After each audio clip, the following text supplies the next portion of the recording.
Well, welcome to the kitchen cabinet. I am the pretty professor, and this evening I am joined by a dear friend, a guest of the platform. He's no stranger, Mr. Darrell Douglas. So, welcome, Darrell. Welcome, Thank you for welcome. having me. So excited to have you on this evening. I am not going to even hold it up because we got a big basketball game coming on tonight. The Rockets versus the Warriors. Always fun. That comes on in about an hour, tip off. Hmm. But I want to jump right into it. Governor Yes. Abbott and Congressional District 18. What are your thoughts? I know we have a lot to unpack about CD 18, but Yeah. what are your thoughts about what's going on with the governor?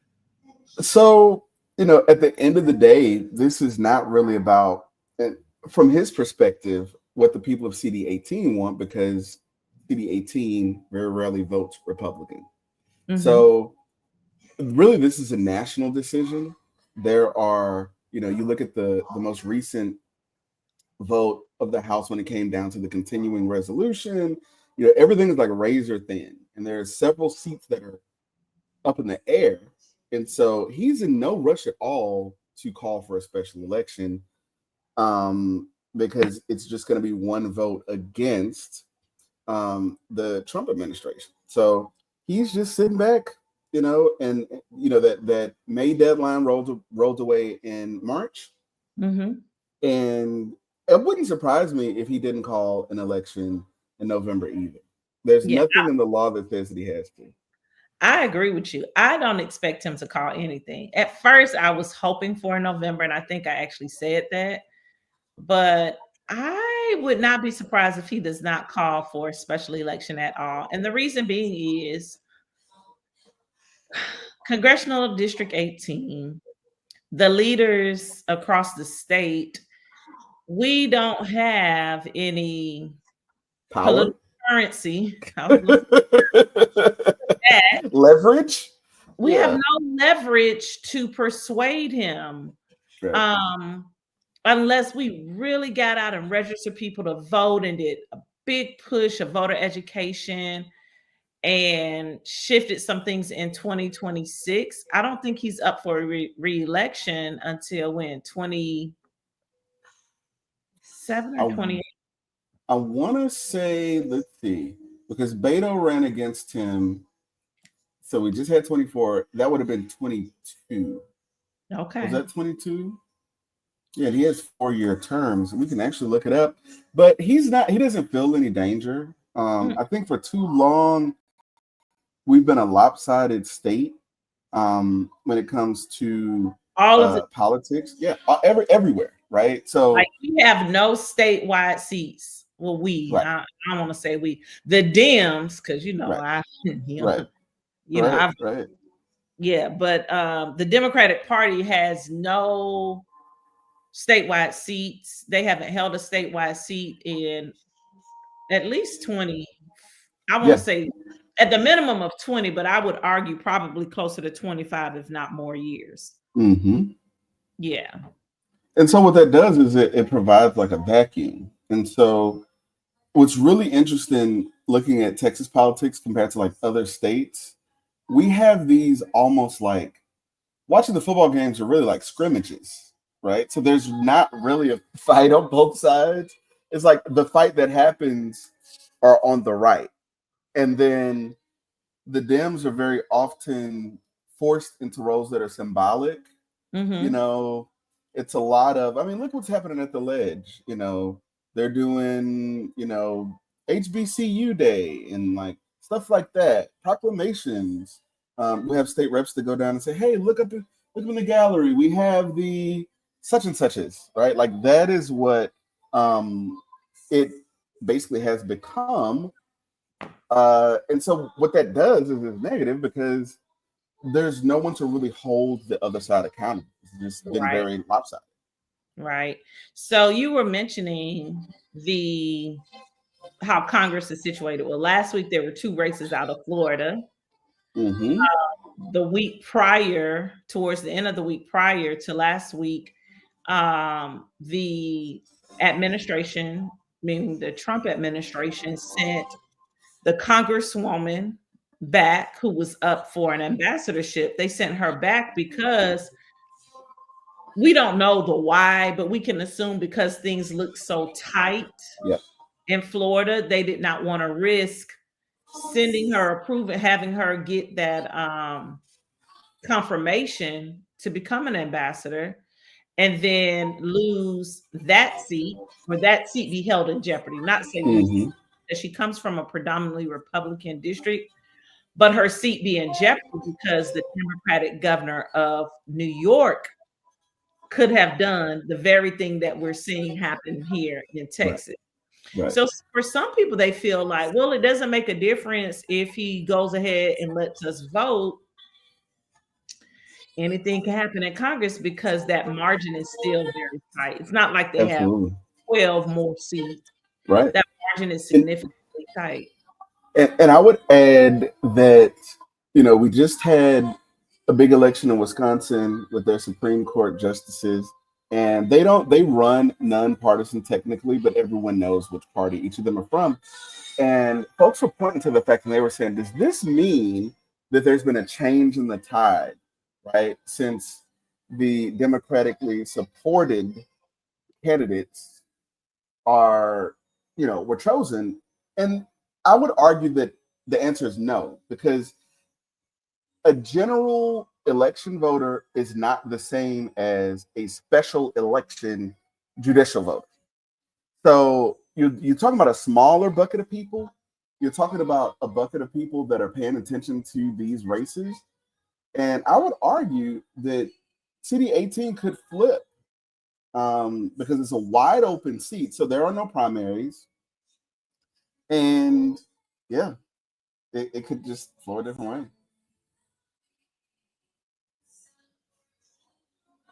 Oh, I can't hear you. Are you frozen? Is that just me? I was on mute. My Okay. apologies. I was saying, let's talk about primaries. So let's say we don't get a special election, right? The language, and I always tell people, shall and may, when you're reading law, shall and may make a big difference, Right. right? And so the governor is not required to call the special election. So that would take us into March for the primary election for the 120th Congress, which would not start until January 1st of 2027, but the election would be November 2026.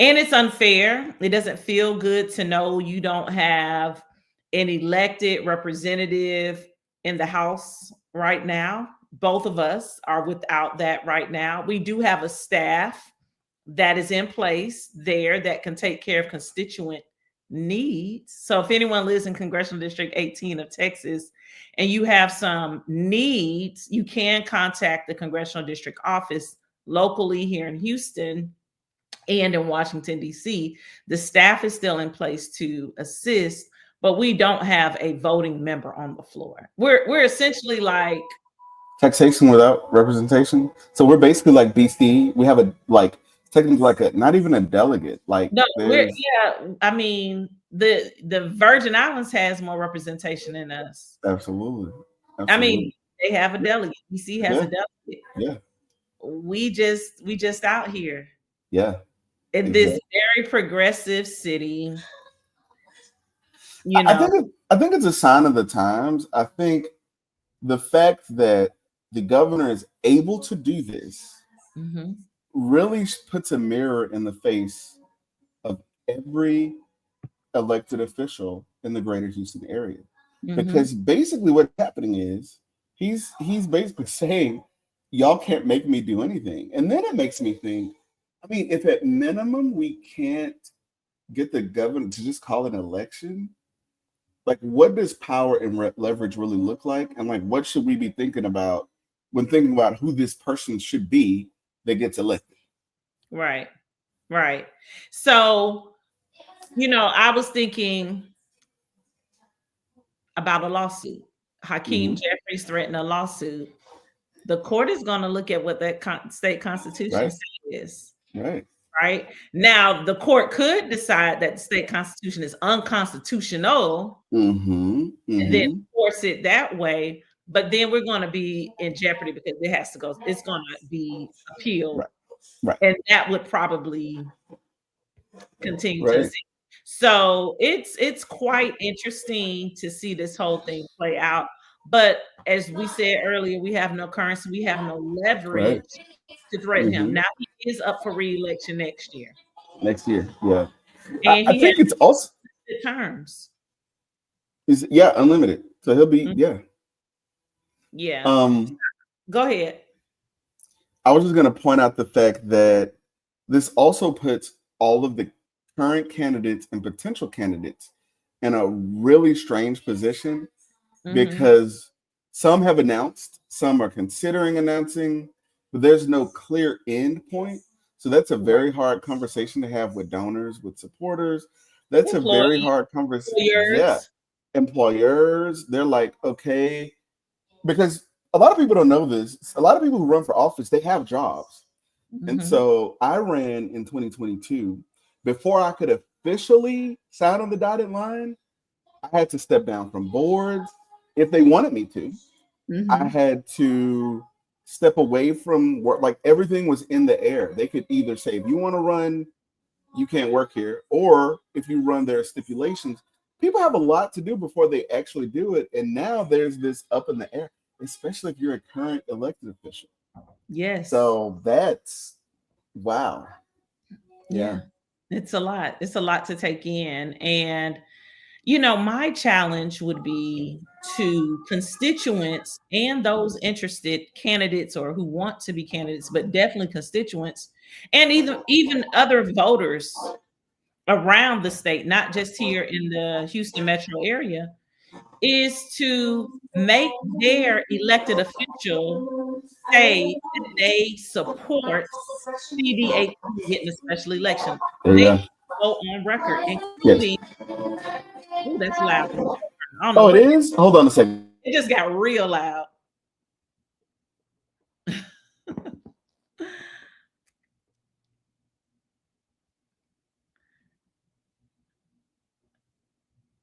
Y'all give us a moment. I mean, it just popped up really, really loud. Okay. Yeah. Yeah. So what I was going to say is, but make them go on record saying Yes. um they support a special election to take place as expeditiously as possible, including, and these are the two I wanted to say, including our two US senators. See, the Yes. thing is, it's so polarized. It's so different here in Texas for me in this experience. Like, now, I don't know how Florida is today. I have not lived in Florida in damn near 20 years. But when I lived in Florida, I didn't care if you were a Republican or a Democrat. You were my representative. I'm going to ask you for a check. I'm going to ask you for support. Here, we don't do that.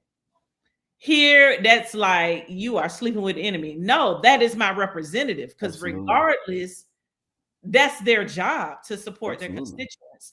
And so I would like to Senator Corrin, right? Hmm. Senator Corrin, who is up for re-election, Yeah. is probably going to be primary next March Yes. by Yes. our state attorney general, Ken Paxton. That's the Yep. one person who could literally be a thorn in his side. Yes.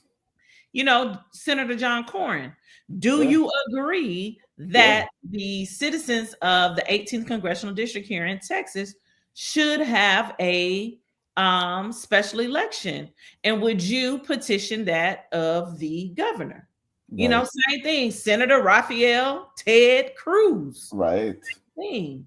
You know, Speaker of the House, um, Lieutenant Governor. They Right. gonna say what they gonna say, but we Right. never make a big deal that directly, right? But Absolutely. at the same time, you have to do these local electeds. You know, the mayor, John Yeah. Whitmire, Yeah. he had a reception with. Never mind, I'm not gonna go there. The That's a reception with whole Ed that's a whole Crenshaw. different podcast. That's a Yeah, whole nother Ed episode.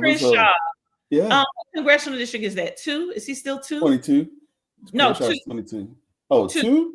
22 is like south Okay. Or is suburb. it 28 Crenshaw? It used to be 2. Okay. It used to be 2 because I used to be in that congressional district before the census. Yes, he's in 2. Yeah. Yeah. So when the census realigned, but 2, Dan Crenshaw, like, what's up? Yeah. Do you agree?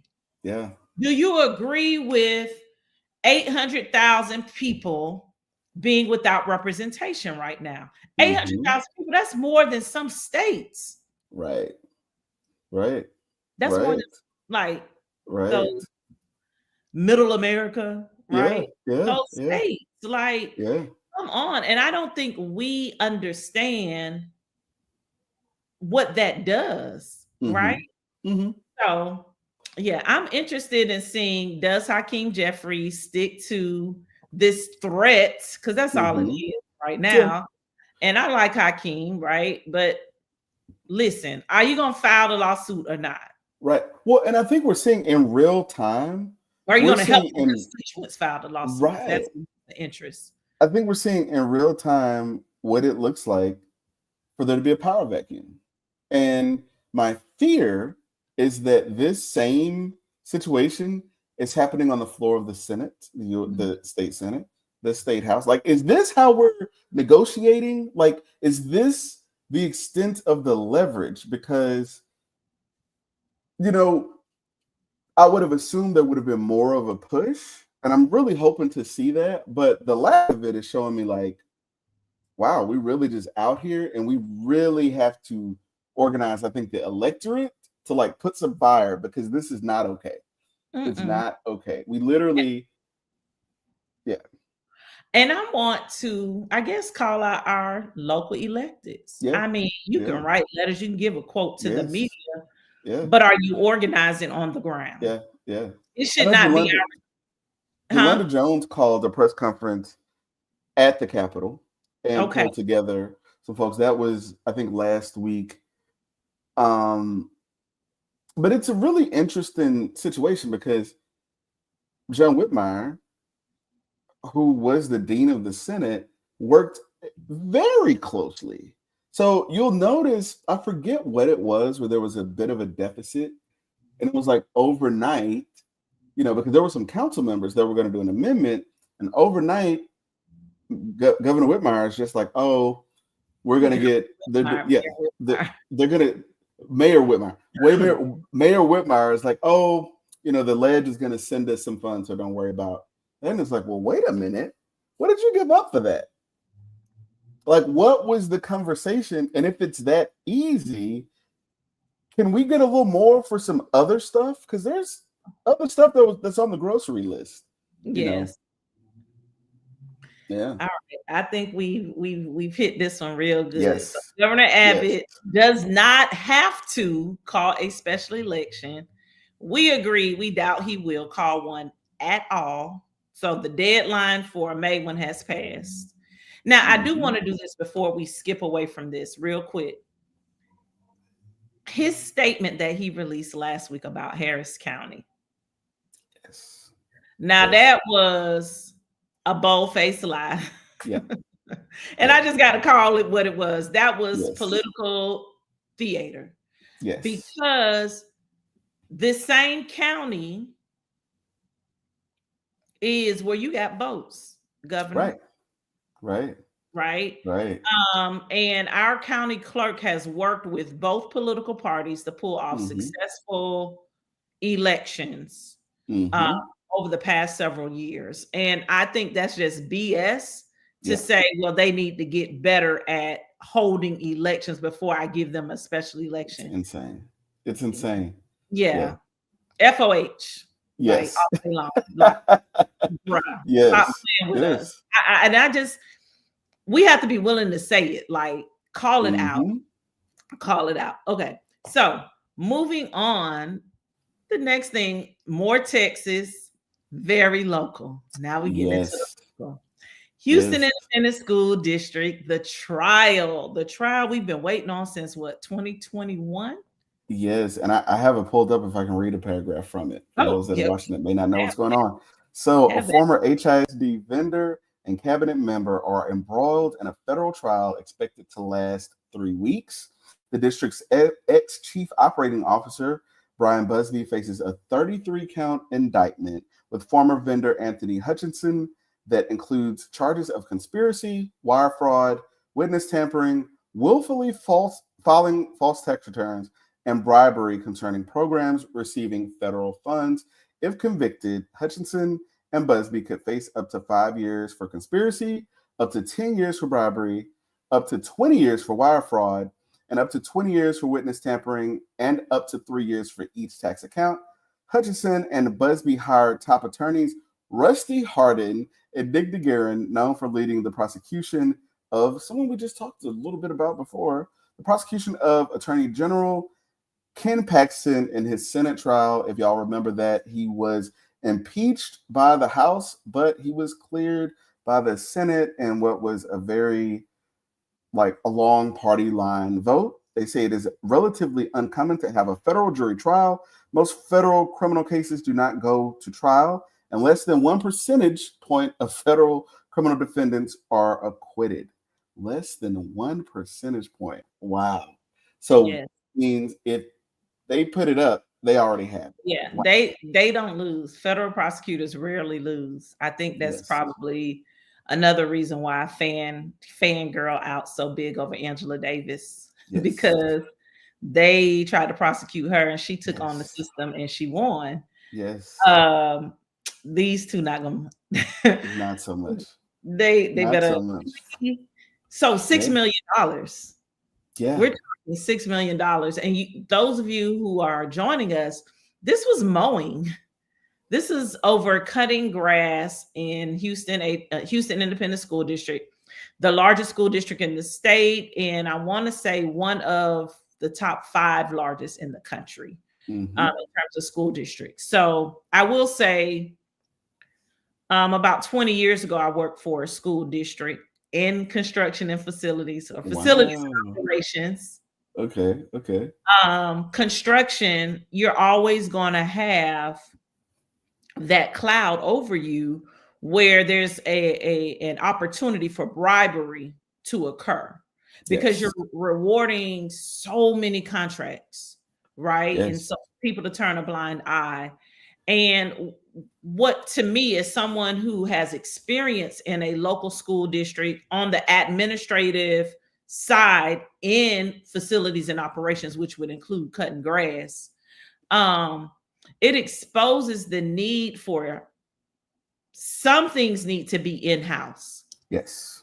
And I think because cutting grass is something so routine and the bites are small, like the bills are so much smaller than, say, a new construction, that's how they were able to kind of slide under the radar as long as they did. But if that were an in-house staff, if you had an in-house staff divided into 4 quadrants across the city with each house, so quadrant 1 has their roofing team, they have their lawn team, you have all your routine needs, maintenance needs as teams located around the district, that would eliminate some of that. But with construction, facilities and operations, you're always going to have bribery or some foolishness in that fraudulent area occurring. I mean, it's very common. But mowing bills to the tune of $6 million, bruh. It's like, wow. And I think this sort of points at a larger thing that the administration is trying to do by privatizing a lot of these services. HISD over the years, when I was in elementary school, the people cutting the grass wore HISD uniforms.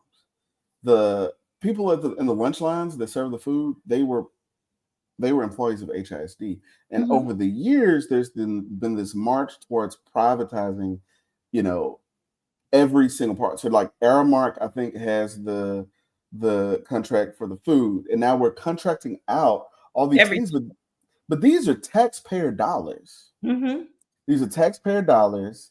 And there was another mode. I found that interesting because there was, and I think it was about $6 million. I think it was actually 8 with the Midtown Redevelopment Authority. Same Oof. thing. There's a lawsuit right now. What is it with grass? Do I need to get into the? Is that what I need to do? Go get some No, because commercial. clearly it's too much fraud and robbery going on. Do not get into Right. cutting grass and that Right. don't do it. But because again, it can be a cash push business. And Yes. so Hutchinson, the owner, was basically passing off cash to higher ups, Yeah. to kind of pay them off. And then the subcontractors, right? You Yeah. have these Yeah. subs because Yeah. he does general contractors, they get the contract and then they And get they, smaller businesses yes. and give them a Mm-hmm. bite of that Yep. big bid that they've been Yep. awarded. Yep. And so that's what he had done. And so someone who used to work for him started a business. He Yep. helped him start the business. So every time he Yep. got paid, he met up and paid Yep. him back. And, Yeah. he was short on payroll. I loaned it to wow. Right. Right. And then it becomes the norm. It becomes the norm. But here was the thing.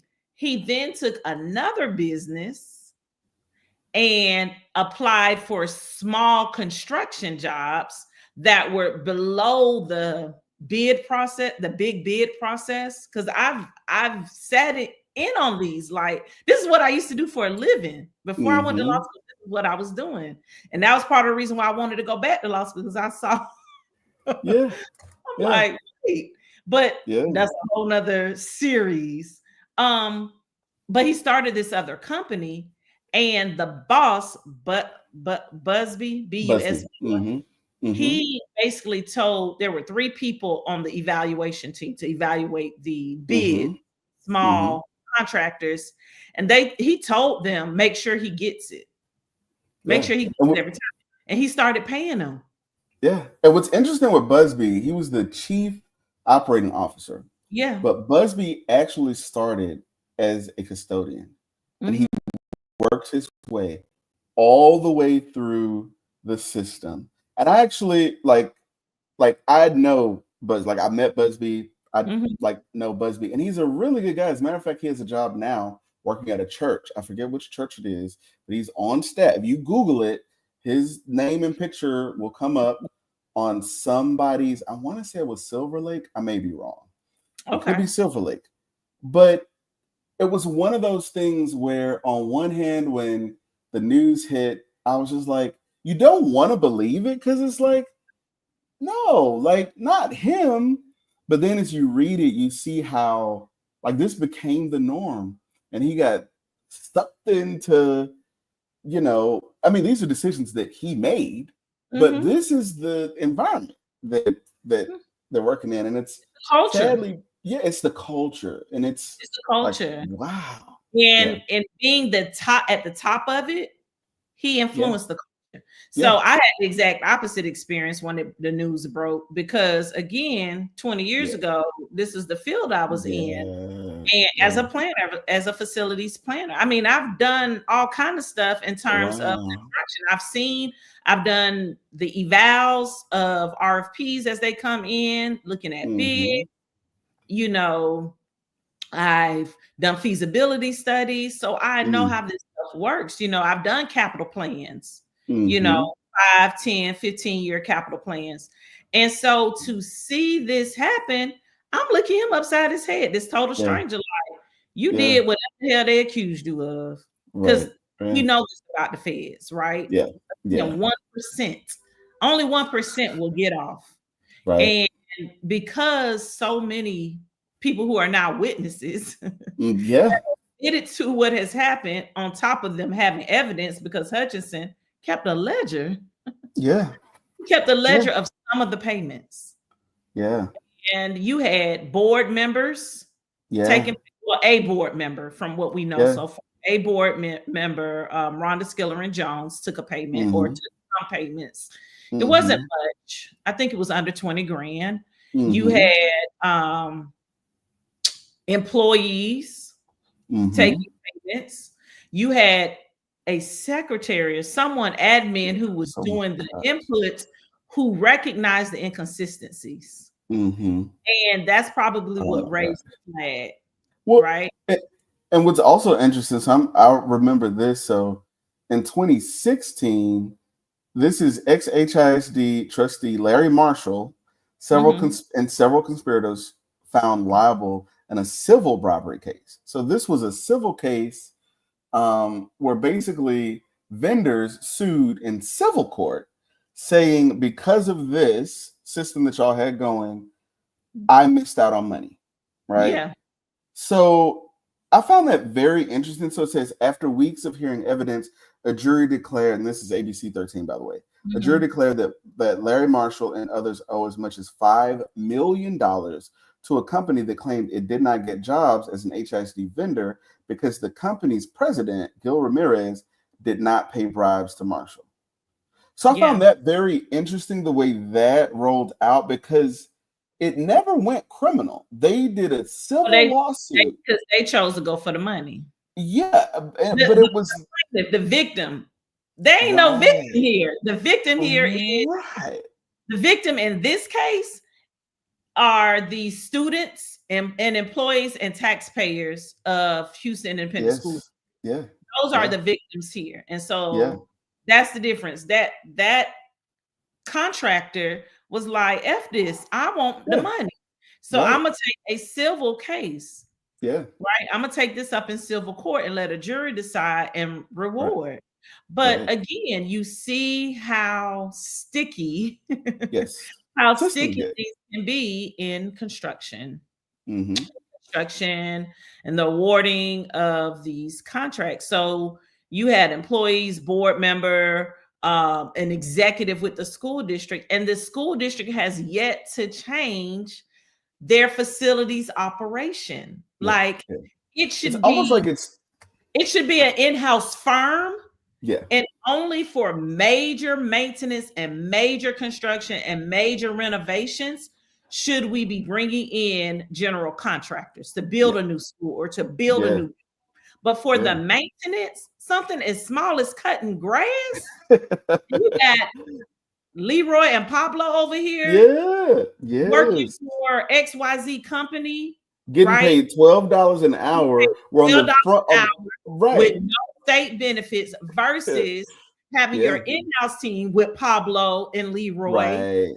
and Right. James and And whomever a else pension. being Right. hard, being an employee and being on an actual schedule that you can manage and maintenance. That was the thing. So that's where they got caught up because they weren't doing weekly. They weren't doing 4 cuts. They weren't even doing the 2 cuts that they were supposed to do. They're supposed to do like Wow. 4 cuts during the summer months, like August, Mm-hmm. Mm-hmm. but 2 cuts and then special cuts when principals made a request, like for events.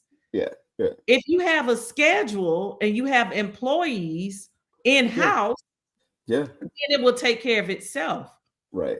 and that's where I go back Right. to the quadrants. So I'm mad at HISD, which is a whole nother, we could do a series on just all the Yes. funk that Yeah. exists with Yeah. HISD, Yeah. the board of managers, because we don't Yeah. have a board anymore that's Right. elected by Well, people, an right. appointed superintendent. Yeah. Yeah. So It interesting. really it really shakes things up. It really changes things up, and it HSD almost feels like it's too large. Like when you really start peeling back the layers, it's like this should be like 4 different school districts with their own board, with their own, because you can't do one size fits all for such a huge organization. I You don't just agree. can't. You I don't don't. agree. You disagree? Let me tell Okay. you why I don't agree. Because in Florida and Texas, they damn near identical twins. Yeah. But in Yeah. Florida, we don't have these independent school districts. We have county schools. So the Mm-hmm. entire county is under one system. So the county I worked Mm. for at the time was like in the top 30 largest school districts in the country, right? Mm-hmm. Polk County Public Schools. I think that this is doable, but it requires just a redraw of personnel in the org chart. The org Mm-hmm. chart isn't there. And I think the org chart isn't there, one, because you have too many people serving on the board who are not educators, who haven't come Mm-hmm. through the ranks of the school board, because that makes a difference when you have a former Mm-hmm. principal or AP Mm-hmm. on the board. Mm-hmm. I Mm-hmm. think you should have business people on the board. I think you should Mm-hmm. have accountants on the board. I think there should Mm-hmm. be a myriad of different experiences on the board, but your board is not pushing certain things, Mm-hmm. right? I just Mm-hmm. really think they need an overall reorganization. If y'all are interested in hiring me for consulting, I'm flexible, Yeah. to help, but that's the problem. I don't think it has to be split up into multiple districts. I think it Mm-hmm. should say HISD. What I do think it needs to be is split up into different sections, and even Polk County Public Schools. You had someone in Northwest Lakeland, and they were Mm-hmm. for all the schools in that district, right? Mm-hmm. Mm-hmm. Director. So that director oversaw every campus. They oversaw and worked with construction. So whoever the construction leads were, right? Mm-hmm. So it was like a mini district inside the district. Mm-hmm. They were responsible for operating all of the The operations, pieces. especially the facilities. Mm-hmm. And they do that. They have area superintendents. I just think as long as they're still reporting to the same administration, it's like, oh, okay, so there really is no real autonomy. I also think it's weird or interesting that, and maybe it works this way in other places too. You have the city of Houston HISD, but then you have Spring ISD, you have Mhm. Spring Branch ISD, you have all these districts within, Now you and know you what sort of, oh yeah, because they carved themselves out and said, no, we don't want to be part of because that. baby, we We'll would just not have a Harris right, County school district because then right, Deer Park, because right, you see, right, Pastor Doug, I be want to call him Pastor, right. but Pastor Doug out Yeah, of Deer Park, you heard his yeah, comments about yes, yes, the woman right, who hired superintendent. right, So we have these pockets here in Harris County that yeah, they pull out and they right. start their own districts on purpose. We Mm-hmm. have to think about Mm-hmm. how HISD was even integrated.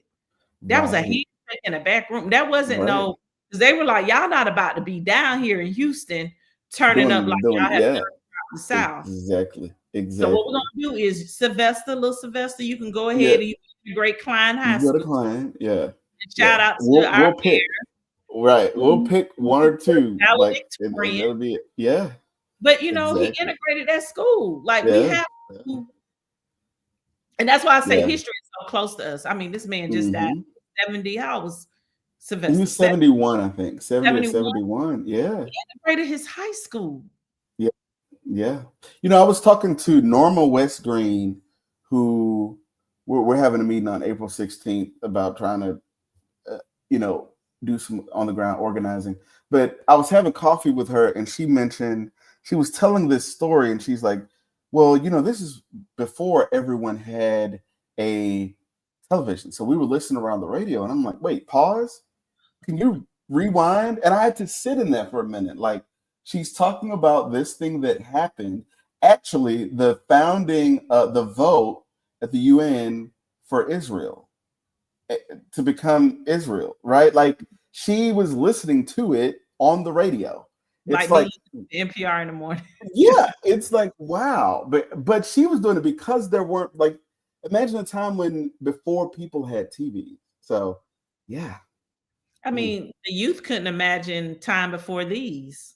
right. I couldn't imagine being in high school with a cell phone. I just couldn't. But in social media, like, wow. Yeah. So HISD trial, if you haven't caught up with it, you can look at our local news to catch up on stories. Our local newspaper, our major newspaper has a paywall. So I hate to promote other platforms besides NPR. So I won't name who else you can look at, but definitely look at what's going on with this HISD trial, the $6 million over mowing yards. Please look that up. And next, for fun before we leave, we got to talk about Earth Day. Oh So, goodness. so President Trump has ordered that federal employees and federal agencies, excuse me, that federal agencies to not observe Earth Day. So does that mean that NASA Yeah. NASA get to observe Earth Day. Like that's literally their job to observe the Earth every day. Yeah. Yeah. Yeah. This is what's going on in 2025, ladies and gentlemen. We have time to say, do not observe Earth Day. Yeah. But if you and your organization are planting trees or doing a cleanup, great kudos to you. I'm going to be repotting plants and When doing is some Earth Day? I want to look that up. When is Earth Day. that? It's Let me coming see. up. It's always here in April. It's the Earth. 22nd. Okay. Okay. Yeah, it's the 22nd. Okay. You know, it's clear. I'm wondering at what point will, because it's all theater. It's all theater. It's all like, let's stick it to the woke from the administration. And it just, I'm just wondering, when will we get to the point where that doesn't work anymore? Because it's all shock and awe. But one of the problems with shock and awe is what happens when we get used to it. Like Mhm. that is sort of where we're headed. The first time Trump was in office, they would debate and talk about these things, and there was this bombastic, like, you know, sort of cadence. But now there's a totally different like strategy. It's like you wake up and a department is gone, or you wake up and they're announcing in the Rose Garden that blah blah blah, and it's like once the dust settles and people see what's actually going on, I think that's when folks are going to wake up, because Well, people that's too aren't bad waking up yet. because they're gonna be waking up to a freaking nightmare, and they could have read about it and been prepared for it. Because Project 2025 was readily available on the internet, all 900 and some pages. Anybody who said Yes. to me, "I don't know if that's real," I hadn't read it. I said, "Well, what's your email, or do you have an iPhone? Because I'll send it to you." Because Yeah. I've had it on my Yeah. phone. Yeah. Like, I mean, readily available to you. I mean, this has been in the works, like step by step by step. These type of Literally. things have been in the pipeline. And as Yes. a result of all the things that happened in the 1960s with the civil rights movement, the Heritage Foundation was created in what, Mm-hmm. 1971, 1972. Mm-hmm. Mm-hmm. Like all these things, they don't just pop up and happen. Right. They've been in the works. Right. You know, legislation that you see, stand your ground, was created. And these state, like, these weren't things that they just woke up one morning with. They tested it out in one state, got it going, and boom. Like, we have It was a to done deal. wake up. I know we like comfort, we like our stuff. Our stuff is about to cost us too damn much. So, like, if you don't know how to Yes. cook beans, if you don't know how to make Yes. a pot of beans, you better learn. You better Right. get, Right. can get Right. hard very soon. But we can't afford to, just because people are anti woke, we can't decide that we can't wake up, Right. right? We have to tap in and pay attention, and also prepare in every way needed. Prepare Yes. and Yeah. be ready and organize, Yes. and organize. That's why we have platforms like this, to just put out information. It's not to beat up on nobody. Right. It's enough podcasts and platforms that do that, but to put the information out there. If you call me woke, okay, but guess what? I'm still gonna Right. get my sleep at night, Right. every night. Right. But we have a responsibility to first take care of ourselves and then take care of those around us. Yes. And And so, I applaud you for Pretty Petty Politics, because I think it's this type of model that is digestible for people, because you sort of need a strainer. Look at us using cooking analogy. You need a strainer, right, to get the noodles and let everything else wash away, because mhm. there's just so much, you're getting it at every angle. And I thought I was overwhelmed in 2017. This is like another level of, like, I actually pay attention. It's part of like what I do, and I can't even keep up. I can't keep Well, up. there's a table of contents. There's a table of There you contents. go.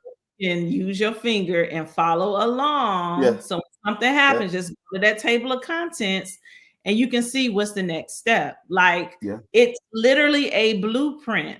It's as we said, is theater, Yeah, and there is the there's a script. script. There's a There's script. the script, or they cooking up a Yeah, dish, and that's the recipe. and that's the Like recipe. however you Yeah. want to put it, it's there. It's not hidden, and they are Hmm. not playing no games I mean, at it is. I was telling someone that, like, what is the left's version of this document? That while I think there's a lot of horrible pieces and it's a vile, the idea is a vile, but the way that it was put together, I mean, they called it Project 2025 because that's when the next like president was going to be elected.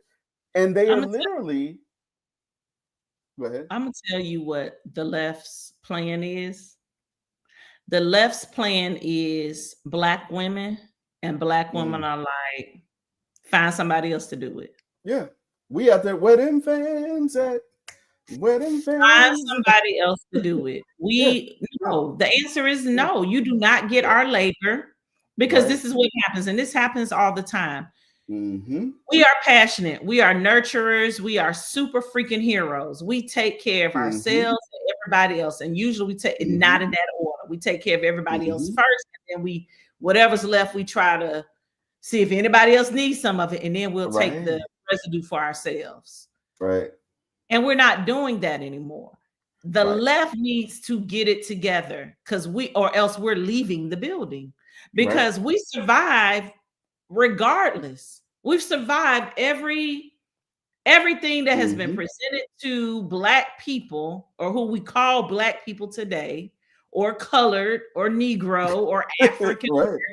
or Yep. Afro American, or Indian. We have Yes. survived every iteration of what has happened on this land for hundreds of years.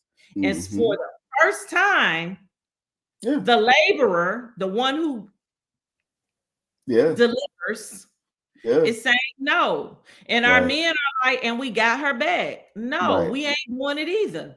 And Right. people try to do this great divide, like black men ain't with us. We are united. We Absolutely. united, even if we mad at each other and we got Right. our heads the other way, our shoulders are Right. still touching. We are Right. still connected. And Right. so we're not doing the labor. You've Right. got to figure this out. This is your battle. We've done everything. We organize, we vote Mm-hmm. at higher numbers than any other group. We do. We Absolutely. vote at higher numbers than any other group. We ain't doing it. Find Right. somebody else to do it. Absolutely. And it feels like, like yesterday was a big day of action, a national day of action.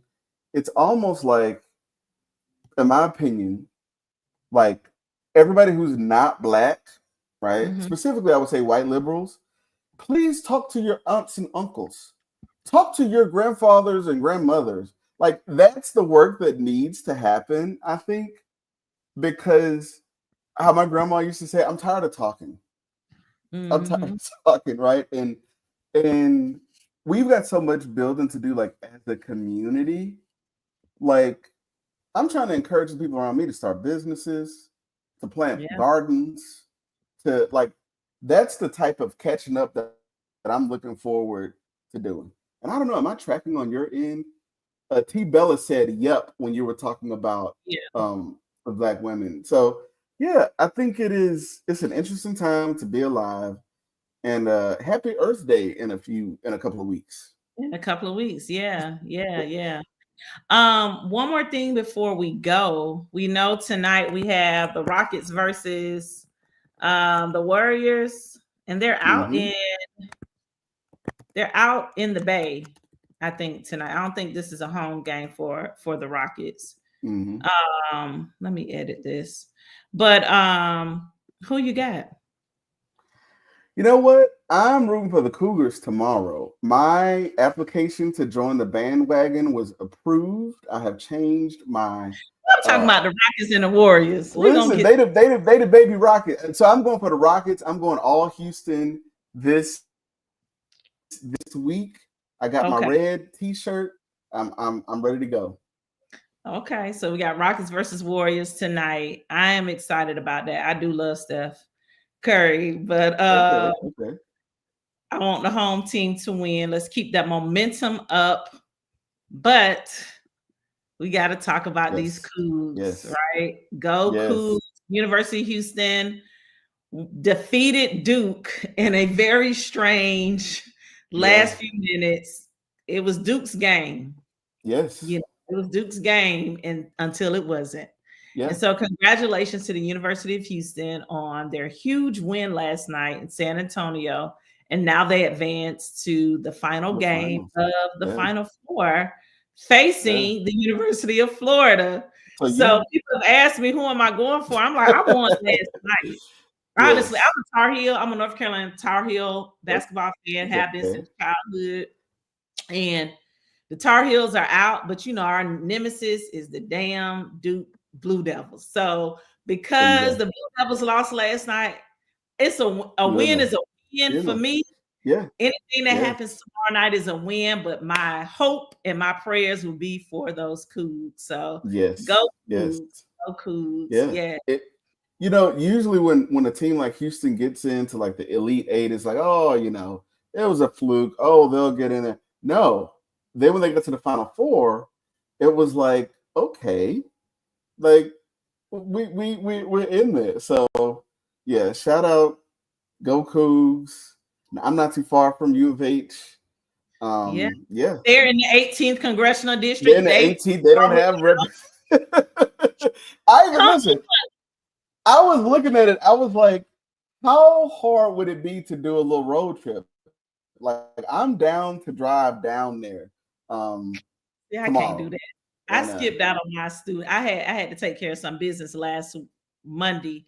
So my Monday evening class, I had a sub. I had a colleague sit in for me, step in for me. So I gotta go tomorrow. You gotta go. But otherwise, you'll be there in spirit. Listen, I sure did think about it. Like, damn, San Antonio. You'll have your headphone in while you're. we might have it on the screen. Like, hey, there you go. It's right here. There you go. Yeah. So thank you so much for joining this evening. You've been here before. You're definitely a friend of the platform of the kitchen cabinet here on Pretty Pet Politics. I look forward to having you again and working with you more. And we're going to keep up watching this HISD trial, and we'll be back to talk to you all about the HISD trial and about the 18th congressional district, because we need to catch you up with some of these candidates. I really do want to go over some of these candidates. Oh, that'll be fun. We have some reports coming out soon. Yeah. So FEC, we should be able to see what the fundraising is looking like. Not just what they're telling us they're raising, but what actually raised. Absolutely. Yeah. Because that tells a lot. You can really see who's going to have a reach when you look at that money raised. Now, money raised does not always equal a win, but it can be very telling. It's a great indicator. It's a great indicator. And one thing that excites me, the bigger names in this race are Gen X and Millennial. Yes.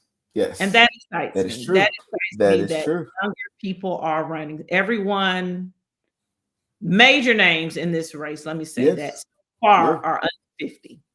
Yeah. That is huge.